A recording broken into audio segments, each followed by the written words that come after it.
Hello, friends. I want to read to you today from Romans chapter 12, verse 21. Don't let evil conquer you, but conquer evil by doing good.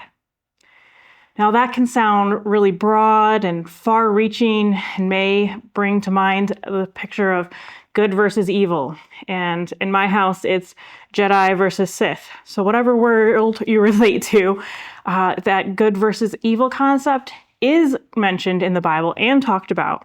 But here, Paul is really focusing in on those interpersonal relationships and the relationships that we have with others. The title of this section in some Bibles is Love in Action. And before you get to this end passage in verse 21, he talks about, if your enemies are hungry, feed them. If they're thirsty, give them something to drink. So this is a way of interacting with everyone else and a way of treating others, even if they're not being kind to you. And that can be a hard thing to do when people are cutting you off in traffic, when people are stealing your parking spot. I tend to make enemies of some people that probably aren't my enemies, that I may never have even met.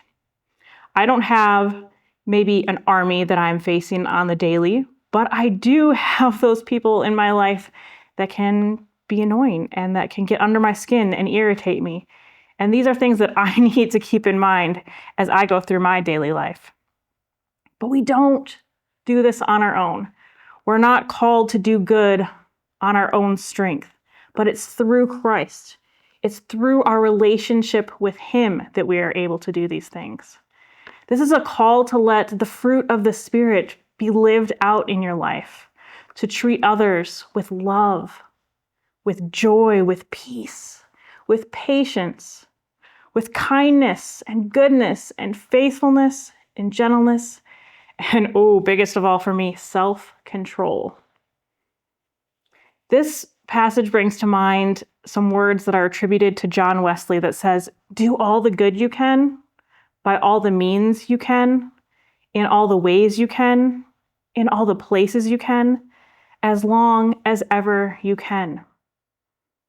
We may be surrounded by evil in the world, and we may have those that we turn into our enemies, but the best way to approach that is in a radical way, by continuing to do good, by choosing the higher road every time, because that's what Jesus did. And that's the kind of strength that He gives us and the things that He encourages us to do.